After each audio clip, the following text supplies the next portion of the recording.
শাকিব খানের ব্যবসা প্রতিষ্ঠান হারলেনে যুক্ত হয়েছিলেন অপু বিশ্বাস। অপু বিশ্বাসের হারলেনে যুক্ত হওয়ার সাথে সাথে অপু বিশ্বাসের ভক্তরা পেয়েছিলেন আশার আলো। তারা ভেবেছিলেন শাকিব খানের ব্যবসা প্রতিষ্ঠানের অংশীদারিত্ব যেহেতু অপু বিশ্বাস হয়েছেন, তাহলে হয়তো অপু বিশ্বাসের সাথে শাকিব খানের সংসার আবারও নতুনভাবে শুরু হয়েছে।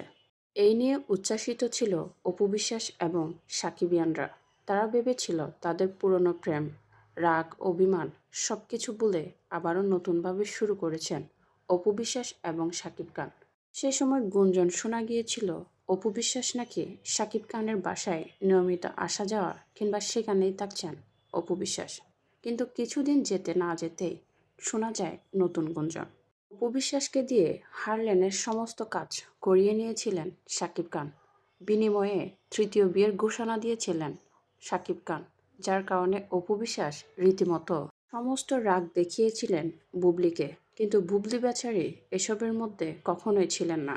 অপু বিশ্বাস শাকিব খানের দেখানো আশার আলো পেয়ে সমস্ত কাজ নিজ দায়িত্বে করেছিলেন হারলেনের হয়ে। কিন্তু গত 1 বছর যাবৎ অপু বিশ্বাসকে আর হারলেনের কোনো অনুষ্ঠানে কিংবা ওপেনিংয়ে দেখা যাচ্ছে না।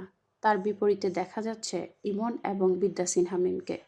ইমন এবং বিদ্যা সিনহা মিমি দেখি এখন সমস্ত কাজ করছেন অপু বিশ্বাসের হয়ে। আর অন্যদিকে অপু বিশ্বাস আছেন নিজের কাজ, ইউটিউব, ফেসবুক পেজ এবং ব্র্যান্ড প্রমোটিংয়ের কাজে। এছাড়া মাঝে মাঝে দেখা যায় ফটোশ্যুট করতে অপু বিশ্বাসকে। তবে কি শাকিব খান কিংবা তার প্রতিষ্ঠান হারলেনের হয়ে নয়, বরং অপু বিশ্বাস নিজের কাজই করবেন এখন থেকে? অপু বিশ্বাস শাকিব খানকে উদ্দেশ্য করে আবারও সংসার করছেন, এমন আংশিক ইতেরই বা কী হবে?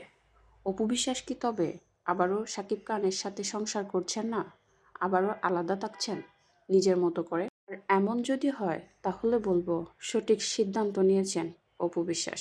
কারণ অপু বিশ্বাস কিংবা বুবলি কারোই উচিত নয় শাকিব খানের নাম নিয়ে নিজেদেরকে বিতর্কিত করার। কারণ শাকিব খান নিজেই অপু বিশ্বাস কিংবা বুবলি কাউকে পাত্তা দেন না, এবং তিনি বারবার বলেছেন, বিভিন্ন জায়গায় বলেছেন, অপু বিশ্বাস কিংবা বুবলি তার জীবনের অতীত। তাই একজন মেয়ে হয়ে বলবো, নারী হিসেবে নিজেদেরকে আর সস্তা বানাবেন না, বরং নিজের পরিচয়ে নিজেদের গড়ে তুলুন।